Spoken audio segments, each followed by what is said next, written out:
জন্য মনে হয় মাহফিল থেকে কিছু পেয়েছি, দরকার আছে না নেই? এর জন্য একটু সম্পর্ক দরকার, একটু চোখে চোখে, একটু মুখে মুখে, একটু অ্যাক্টিভিটি দরকার।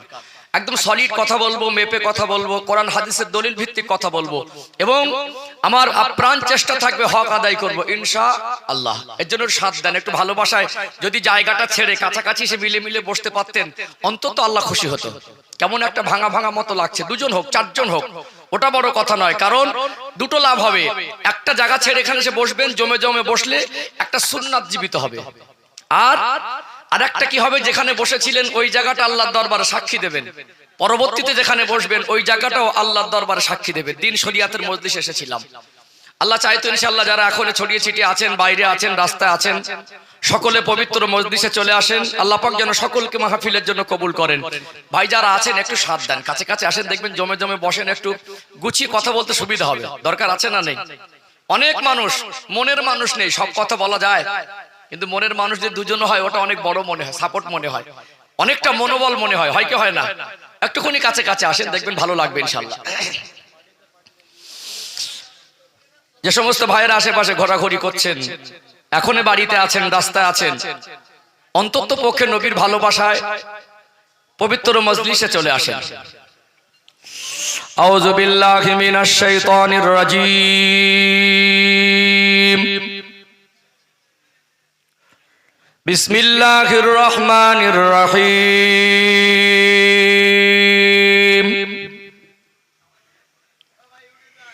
নাহমাদুহু ওয়া নুসাল্লি আলা রাসূলিহিল কারীম। আম্মা বা'দু ফায়া আইয়ুহাল হাদিরুনা রাহিমাকুমুল্লাহ।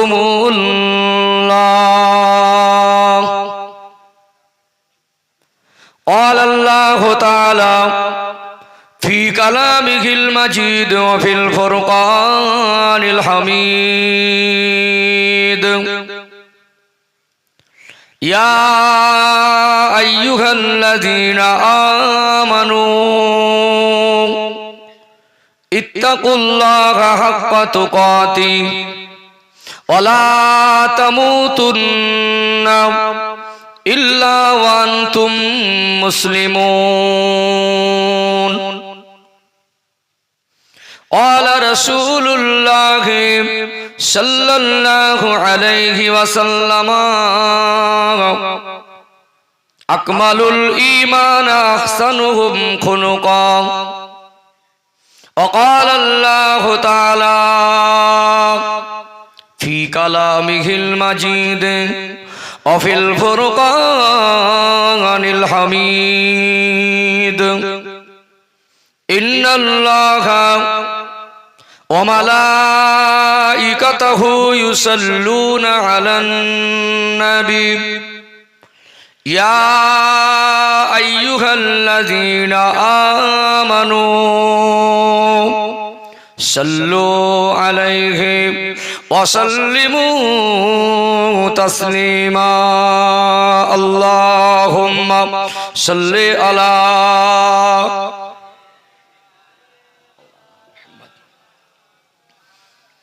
وعلى آل سيدنا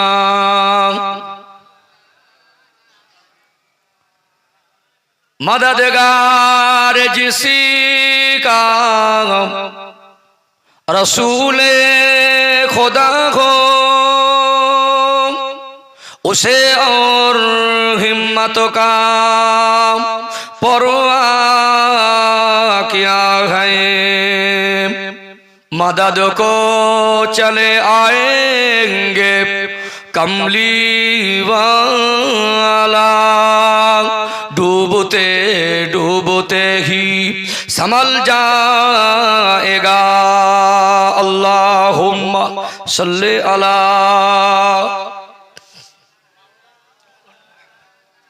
व अला आले सय्यदिना।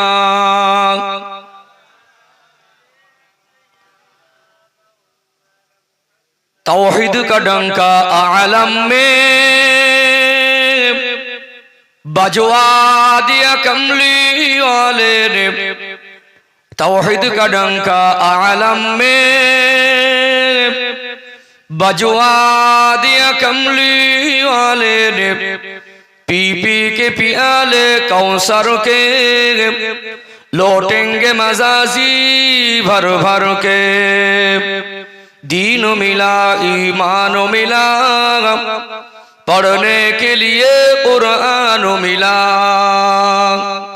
जो कुछ देने का था सब कुछ दिलवा दिया कमली वाले ने इन्ना आतैना कल कौसर फरमा दिया कमली वाले ने बोलो ला इलाहा इल्लल्लाह माशाअल्लाह रो मोहब्बत ला इलाहा इल्लल्लाह ला इलाहा ইল্লাল্লাহু মুহাম্মাদুর রাসূলুল্লাহ সকলে বলুন সাল্লাল্লাহু আলাইহি ওয়াসাল্লাম। সম্মানিত উপস্থিতি, প্যারা হাজিরানে মজলিস, উপস্থিত অধ্যকার মাহফিলের সঞ্চালক তথা সম্মানিত সভাপতি সাহেব, মুআজ্জাজ মুহতারাম উলামায়ে কেরাম, সম্মুখ উপবিষ্ট বয়োজ্যেষ্ঠ দিনদার পরহেজগার আল্লাহওয়ালা মুরব্বী বাপজানেরা, আমার সমবয়স্ক বৈকনিষ্ঠ স্নেহের ভাইয়েরা, পর্দার অন্তরালে অবস্থিতা পর্দানাসীনা শিক্ষিতা ধার্মিকা সম্মানিতা মমতাময়ী আমার মায়েরা বোনেরা, সকলকে জানাই শ্রেণী বিশেষে শ্রদ্ধা, প্রাণ উজাড় করা হৃদয় নিংড়ানো আন্তরিক শুভেচ্ছা ভালোবাসা। সকলে সমবেত হয়ে সর্বপ্রথম সেই মহান সৃষ্টিকর্তা রব্বুল আলামিন আল্লাহ পাকের শাহী দরবারে শুকরিয়া জ্ঞাপন করি যে আল্লাহ পাক আরামের বিছানা থেকে আলাদা করে, দুনিয়াবি সমস্ত রকম দুনিয়ার ঝঞ্ঝাট থেকে আলাদা করে সুস্থ শরীরে দিন শরিয়াতের জ্ঞান অন্বেষণের উদ্দেশ্যে এই পবিত্র মজলিসে হাজির হওয়ার মতো তৌফিক এনায়েত করেছেন। সে আল্লাহ পাকের শাহী দরবারে শুকরিয়া আদায়ের জন্য প্রাণ ভরে অন্তরের অন্তরস্থল থেকে ভক্তির সঙ্গে বলেন আলহামদুলিল্লাহ। বসিরহাট এখান থেকে বেশি দূর না, বদরতলা এই যে স্পেশালিস্ট হসপিটাল আছে, হসপিটালের বেডে মানুষ আছে না নেই? মোটামুটি প্রায় বেড ভর্তি নাকি? হ্যাঁ, আল্লাহ পাক কিছু মানুষকে হসপিটালের বেডে রেখেছেন, কিছু মানুষ আরামের বিছানায় আছে। আল্লাহ পাক বাছাই করে রাত ভারী হচ্ছে, রহমতের দরজা একটু বেশি বেশি খুলে দিচ্ছেন। কথা ঠিক না বেঠিক? রাত ভারী হলে যে মানুষগুলো পাওয়া যায় না, ওগুলো খাঁটি হয়। ওই মানুষগুলোর কাছে দুটো কথা বলে আর তৃপ্তিটা একটু আলাদা পাওয়া যায়। কি গো বাবাজি, ঠিক না ভুল? যে আল্লাহ এখানে বসিয়েছেন, তিনি যদি চাইতেন ওই বদরতলার হসপিটালের বেডে রাখতে পারতেন না? পারতেন কি পারতেন না? তাহলে এই যে বসে আছেন, কিসে বসে আছেন? লেপ্তশোক গদির উপরে, না দামি চেয়ারের উপর, না চটে? চটে। ছেলেকে বিবাহ দিলেন কোন মানুষ, মনে করুন বেইবাড়ির অবস্থা পূর্ণ, খুব ভালো, কোনো কিছুর অভাব নেই। এখন বেইবাড়ি গেলেন, একটা চট বিছিয়ে দিল, ভাই বসেন সামনে, এইরকম একটা তেরপোল, মনে কষ্ট লাগবে কি লাগবে না? যারা একটু রক্তটা মানুষ রাগ বেশি না, ঘুরে ব্রেক করে চলে আসবে, এরকম বেইবাড়ি আমার দরকার নেই। আচ্ছা, এই যে চটে বসে আছেন, কেউ কি আপনাদের জোর করিয়ে বসিয়েছে? আচ্ছা, এখানে একটা মানুষ যদি তৃপ্তি ভরে আল্লাহর ভালোবাসা নিয়ে আসে, বিশ্বাস করুন, আমি যখন প্রাথমিকভাবে ওয়াজ করতাম তখন আমার মনে একটু আনন্দ কাজ করতো। এখন যত বয়স বাড়ছে, আমি 10 বছর একটা টাইটেল পর্যন্ত মাঝে শিক্ষকতা করেছি, এখন ভয় হয় যে মানুষকে কি দিলাম। প্রথম আনন্দ হতো, আর এখন স্টেজ উঠে ভয় হয় যে এত টাকা খরচা করে আমাকে এরকম জায়গায় বসিয়ে দিল। ভাইরা কত আশা করেছেন, আপনারা কত আশা নিয়ে না জানি বসে আছেন। আমার আমালের জিন্দেগিতে আল্লাহ কতটুকু খুশি, এইটুকু আমার বলার ক্ষমতা নেই, তবে এটা আমার বিশ্বাস আজকে মাহফিলে এতগুলো মানুষ আছেন, এর ভিতরে বহু মানুষ এমন আছেন আল্লাহ পাক তাদের উপর একটু বেশি খুশি। কথা ঠিক না বেঠিক? অতএব আমি কতটা স্বচ্ছ নিয়ত নিয়ে এসেছি এটুকু আমার বলার ক্ষমতা নেই। এর ভিতরে এমন একজন মানুষ থাকতে পারেন তার নিয়তটা আল্লাহর কাছে অনেক বড়। কথা ঠিক বললাম না ভুল বললাম? অতএব এই জায়গায় বসে একটু আনন্দ লাগছে না কষ্ট পাচ্ছেন? এতক্ষণ কষ্ট করেছেন, আর একটু কষ্ট করা যাবে তো? হ্যাঁ, যাবেন ইনশাআল্লাহ? মন মস্তিষ্ক ঠিক আছে তো?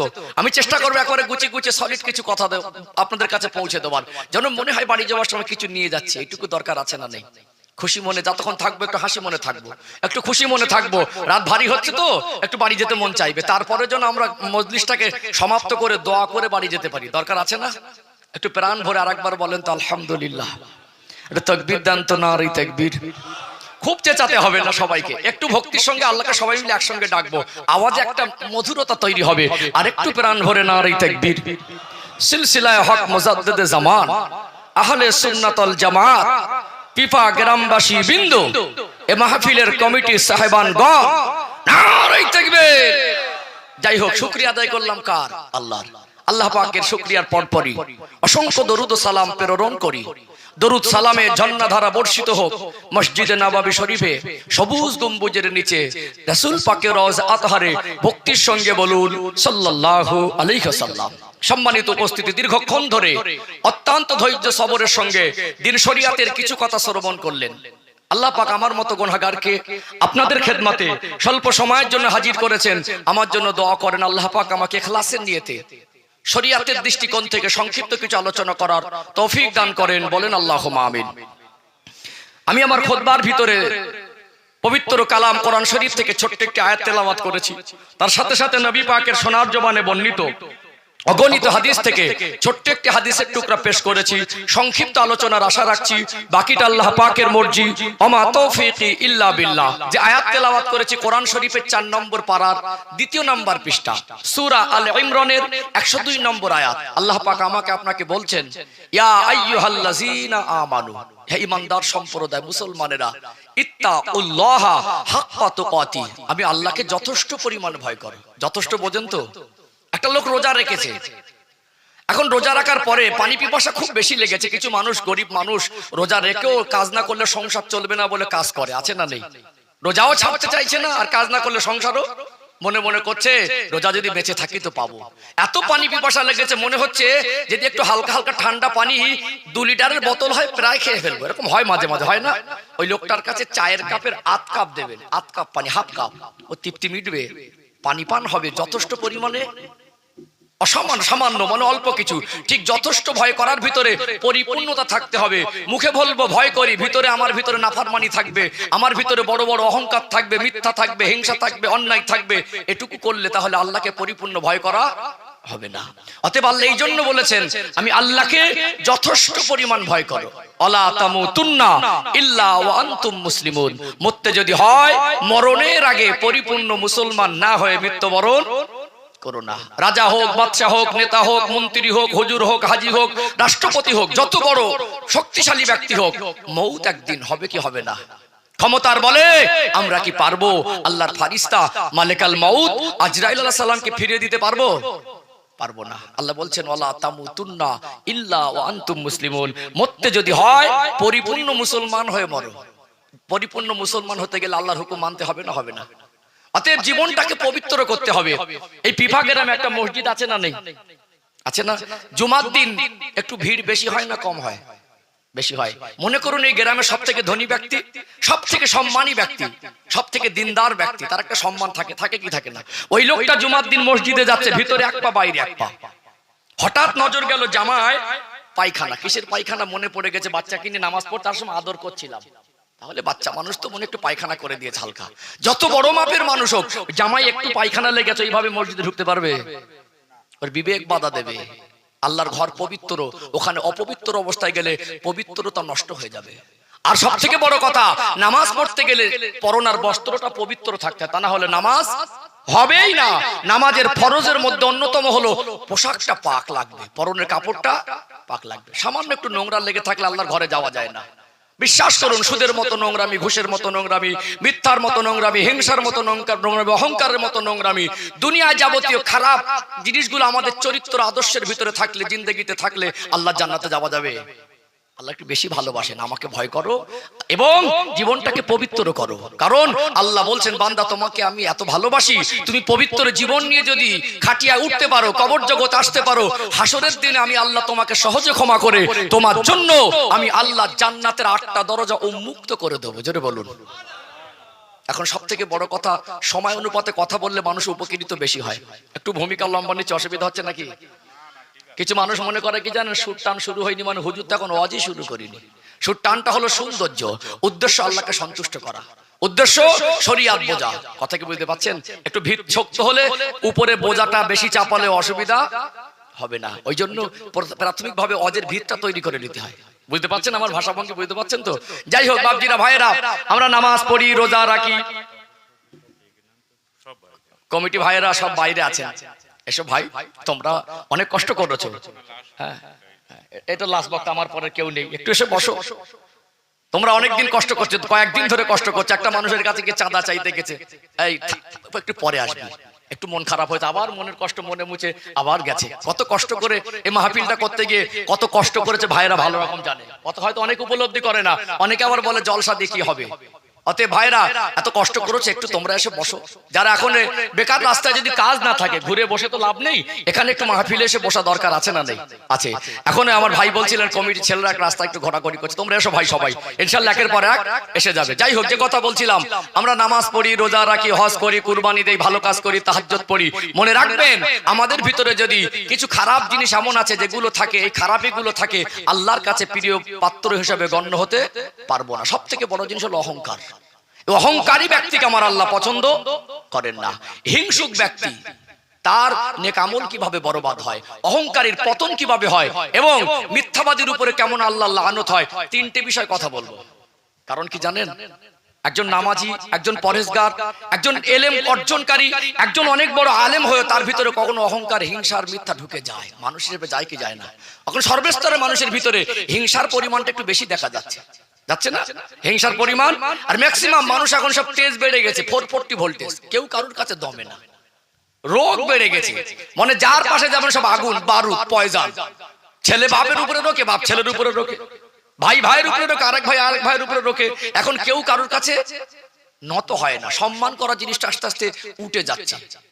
অহংকার, হিংসা আর মিথ্যা, তিনটে বিষয় কথা বলবো ইনশাআল্লাহ। দরকার আছে, আমি দেখবেন একটু গঠনমূলক কথা বলতে পছন্দ করি, আমি বিষয়ভিত্তিক আলোচনা করি। যে বিষয় কথা বলছে বিষয়ের আলোচনার বাইরে যাব না। অহংকার, হিংসা আর মিথ্যা, এই তিনটে জিনিস যদি আমাদের ভিতরে থাকে, আমাদের কতটা ক্ষতি হয়, আমরা কতটা ক্ষতিগ্রস্ত হই, এবং দুনিয়া আখিরাতের ক্ষতি কতটা, এবং তিনটে জিনিস থেকে জীবন পবিত্র করলে আল্লাহ কতটা খুশি হয়, একটু জানা দরকার আছে না নেই? আছে না? চলুন একটু ছোট ছোট করে আগে বাড়ি। আমি যা খুতবার ভিতরে হাদিস পড়েছি, নবী আমার সোনাস জবানে বললেন, আকমালুল ঈমানা আহসানুহুম খুলুকা, তোমাদের মধ্যে এই ব্যক্তি তো প্রকৃত ঈমানদার যার আখলাক, চরিত্র ভালো। এই জীবনটা পবিত্র করতে গেলে হিংসা দূর করতে হবে, চরিত্র ভালো করতে গেলে মিথ্যা, হিংসার, অহংকারটা জীবন থেকে ডিলিট করতে হবে, সরাতে হবে। আল্লাহ ওই জিন্দেগির উপরে খুশি হয়ে যাবে। জোরে বলুন সুবহানাল্লাহ। চলুন একটু ছোট ছোট করে আগে বাড়ি, ধাপে ধাপে বোঝাবো ইনশাআল্লাহ। সোনার মানিকেরা, নওজোয়ান তরুণেরা, ও সোনার ময়না যুবকেরা, আব্বারা মায়েরা, এই দুনিয়া হলো অস্থায়ী জীবন, ইন্তেকাল একদিন হবে কি হবে না।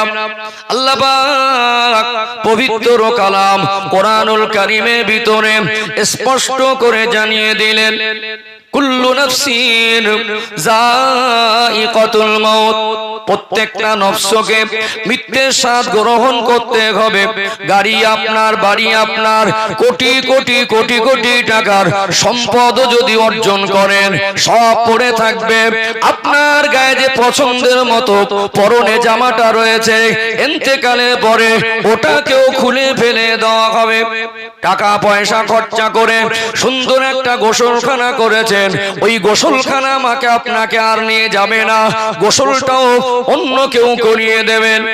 ও ভাইজানেরা, সোনার মানিক যুবকেরা, আব্বারা মায়েরা, এই দুনিয়া ছেড়ে সবাইকে একদিন চলে যেতে হবে কি হবে না?